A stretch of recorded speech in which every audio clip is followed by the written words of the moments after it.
Have you ever had someone in your family try to tear you down with their words, only for karma to hit them right back? My uncle once called me a burden to the entire family during our Thanksgiving dinner. I was crushed, until my brother pulled out a letter that silenced the entire room. Stay until the end to find out what was in that letter that made my uncle leave the house in shame, and why my relationship with my family changed forever that day. Welcome to Plot Twist Life, where I share real stories that prove truth is stranger than fiction. Before I reveal what was in that letter my brother had kept hidden for 15 years, make sure to subscribe to the channel so you never miss the most jaw-dropping family drama stories that will make you appreciate your own family. Or maybe not. I've always been the black sheep of my family. At least that's what my Uncle Richard made sure I believed about myself for 27 years of my life. Let me paint you a picture of our family dynamic. My parents divorced when I was only 4 years old. My mother, Elizabeth, worked 2 jobs to keep a roof over our heads and food on the table. She was a nurse at the local hospital during the day and waited tables at night. This meant my older brother Jake and I spent a lot of time at our grandparents' house, where Uncle Richard also lived. Uncle Richard was my father's brother, and after my dad left, he took it upon himself to be the man of the family. But his version of being a father figure was, well, toxic at best. He was the kind of man who believed tough love was the only way to raise children, especially boys. And by tough love, I mean constant criticism, impossible standards, and the occasional backhanded compliment if you were lucky. Jake was 7 when our parents split, and being older, he somehow earned a bit more respect from Uncle Richard. Jake was athletic, got good grades, and seemed to naturally fit the mold of what Uncle Richard thought a real man should be. I, on the other hand, was more interested in books, art, and later on, photography. Not exactly the hobbies that impressed a man like my uncle. "Reading won't put food on the table," he'd say, whenever he caught me with my nose in a book. "Your mother is working herself to death while you're sitting around with your head in the clouds." Those comments started when I was around 5 or 6, and they never stopped. By the time I was a teenager, I'd learned to avoid Uncle Richard whenever possible. I'd hide in the guest bedroom at my grandparents' house, come home late from school, or tag along with friends just to minimize our interactions. But family gatherings were unavoidable, and Thanksgiving was the worst of them all. Our entire extended family would gather at my grandparents' spacious colonial home in Massachusetts. Aunts, uncles, cousins, and even some family friends would pile in for what was supposed to be a day of gratitude and togetherness. For most of them, it probably was. For me, it was a day of trying to become invisible. Last year's Thanksgiving was different, though. I was 27, living in Boston, working as a photographer for a magazine. I had my own apartment, paid my own bills, and for the first time in my life, felt like I was finding my place in the world. My work had even been featured in a small gallery showing the month before. I was proud of myself and foolishly thought maybe, just maybe, Uncle Richard might finally see me as something other than a disappointment. I arrived at my grandparents' house with a bottle of wine and a portfolio of my recent work. My grandmother, always my biggest supporter, hugged me tight at the door. "There's my creative genius," she said, her eyes crinkling at the corners. "I've been telling everyone about your gallery showing. So proud of you, sweetheart." For a moment, I felt a warmth spread through my chest. This was what coming home should feel like. That feeling lasted exactly 17 minutes. That's how long it took for Uncle Richard to corner me in the kitchen, where I was helping my mother prepare the cranberry sauce. "So, still taking pictures for a living?" he asked, his voice carrying that familiar tone of disapproval. "What's the plan there? Wait for someone to discover you and make you rich and famous?" My mother shot him a look. "Richard, Daniel is doing very well. His work was featured in a gallery last month." Uncle Richard scoffed. "A gallery? Let me guess.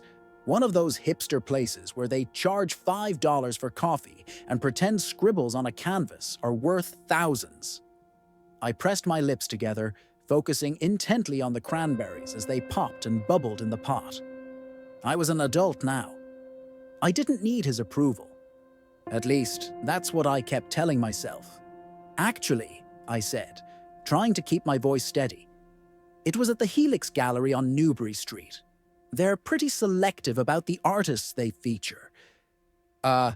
Selective, huh? Uncle Richard leaned against the counter, beer in hand.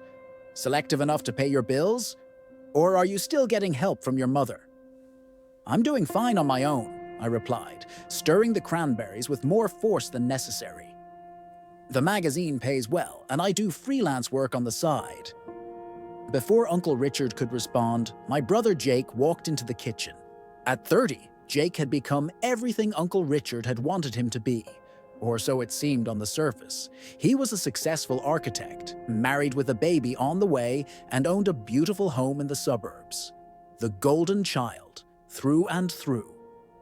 "Hey, what are we talking about?" Jake asked, clapping a hand on my shoulder.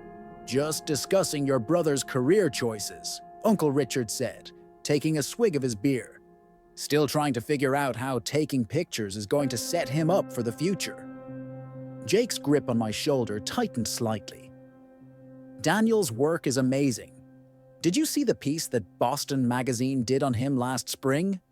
Full 2-page spread." I shot Jake a grateful look. He had always been my defender, even when we were kids. He'd step between Uncle Richard and me whenever the criticism got too harsh, diverting attention to himself, or changing the subject entirely. But Uncle Richard wasn't so easily deterred this time.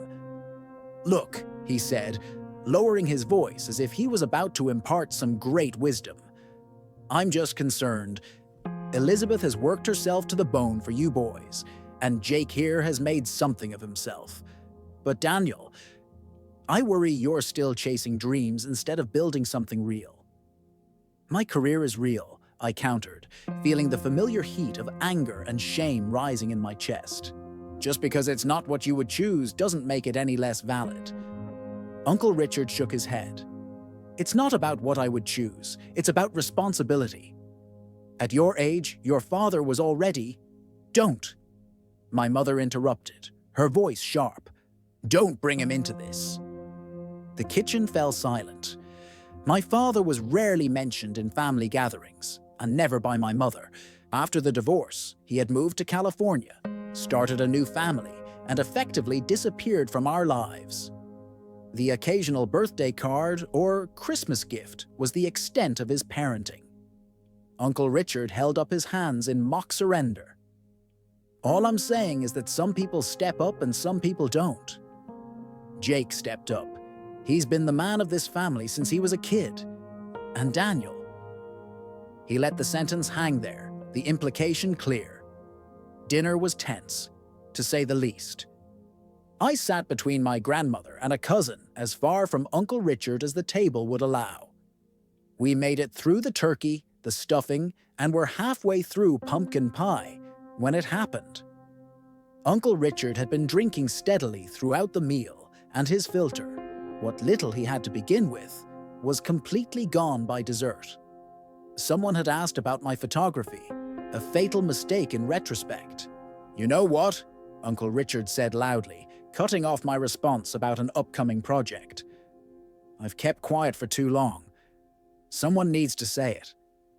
The table fell silent. 20 pairs of eyes turned toward him. "Daniel has been a burden on this family for years.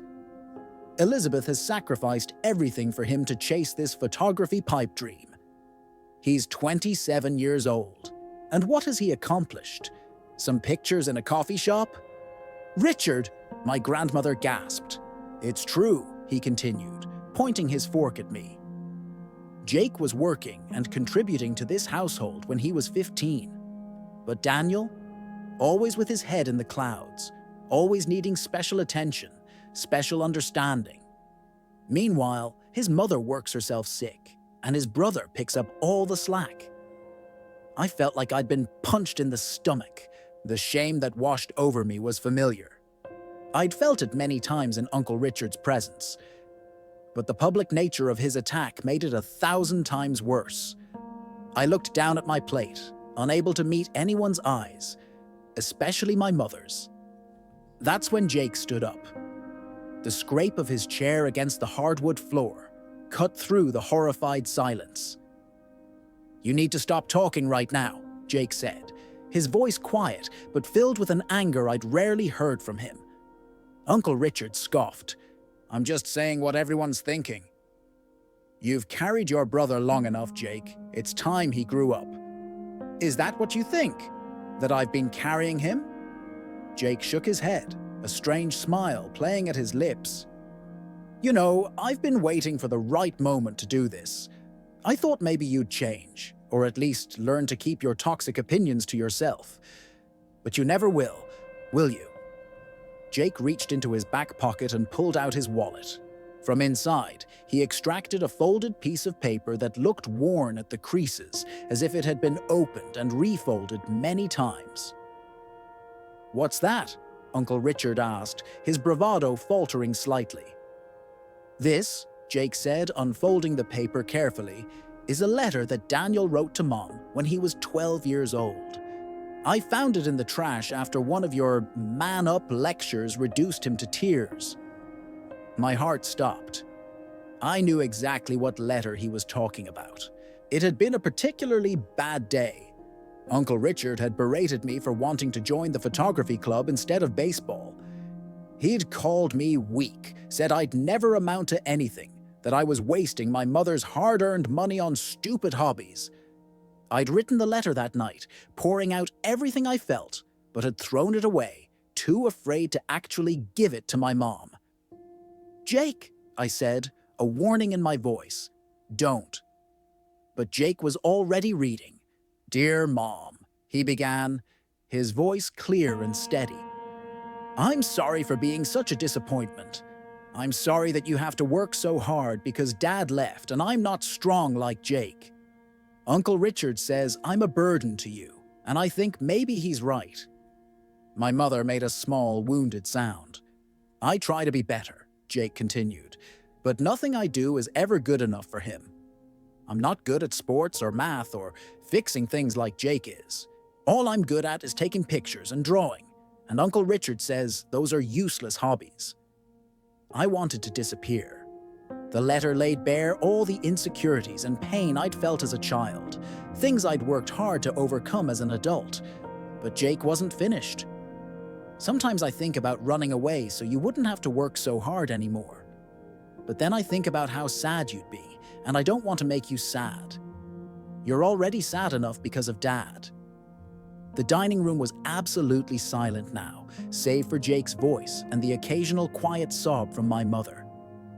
"I promise I'll try harder to be the son you deserve. I'll get a job as soon as I'm old enough, and I'll help pay the bills. I won't ask for a camera for Christmas anymore. I'll ask for something practical instead, like Jake would. I love you, Mom, and I'm sorry for being such a burden. Love, Daniel." Jake folded the letter and looked directly at Uncle Richard, whose face had drained of all color. "I found this 15 years ago," Jake said, his voice shaking with barely controlled rage. "A 12-year-old boy was ready to run away from home because of what you put in his head. Do you have any idea what that did to him? Do you have any idea how hard it's been for him to pursue his passion with your voice in his head, telling him he's worthless?" Uncle Richard opened his mouth, then closed it again. "And for the record," Jake continued, "Daniel was never a burden. Not to Mom, not to me, not to anyone in this family except apparently you. He worked just as hard as I did, in his own way. While I was mowing lawns, he was staying up until 2 in the morning studying photography techniques. While I was playing baseball, he was helping Mom with her nursing school assignments, making flashcards and quizzing her for exams." Jake turned to me then, his eyes softening. "Tell them about the money, Daniel." I shook my head slightly, but Jake gave me a look that said this needed to come out. "When I was 16, I said, my voice barely above a whisper. I started selling stock photos online. It wasn't much at first, but by the time I was 18, I was making enough to help with groceries and some bills. My mother's eyes widened. That was you? I thought Jake was leaving that money on the counter. Jake shook his head. That was all Daniel. He didn't want you to know because he was afraid you'd tell him to focus on school instead. But he was contributing, all while Uncle Richard was telling him he was a burden. My grandmother reached over and squeezed my hand, tears streaming down her face. Oh, sweetheart, we had no idea. Uncle Richard pushed his chair back from the table, his face a mixture of shame and defiance. I was just trying to toughen him up. The world isn't kind to dreamers. No, Jake replied coldly. People like you aren't kind to dreamers. The world actually rewards them if they're persistent enough, which Daniel was, despite everything you did to break him down. The silence that followed was deafening. Uncle Richard looked around the table, perhaps searching for an ally, but found none. Even his wife was looking at him with disappointed eyes. Finally, he stood up. I think I need some air, he muttered, and walked out of the dining room. A few moments later, we heard the front door close. What happened next was unexpected. My mother got up from her seat, walked around the table, and pulled me into the tightest hug she had ever given me. I am so proud of you, she whispered fiercely in my ear. So proud of the man you've become, of your talent, your kindness, your persistence. Don't you ever think you're a burden. You're my son, my gift, my heart walking around outside my body. One by one, family members came up to me. My grandmother, who had always been supportive but now understood just how much I had been carrying. Cousins who shared stories of how they'd been inspired by my determination. Aunts and uncles who expressed regret for not stepping in sooner. That Thanksgiving changed everything. The family dynamics shifted permanently. Uncle Richard didn't return that night, and when he did eventually resurface a week later, it was with a stiff, formal apology that felt more obligatory than genuine. But it didn't matter. The spell was broken. His words no longer had power over me. In the months that followed, my relationship with my family deepened in ways I never thought possible. My mother and I had long conversations about those early years, clearing up misunderstandings and healing old wounds. Jake and I became even closer, if that was possible, and my work flourished, free from the shadow of doubt that had followed me for so long. As for the letter, Jake gave it to me after dinner that night.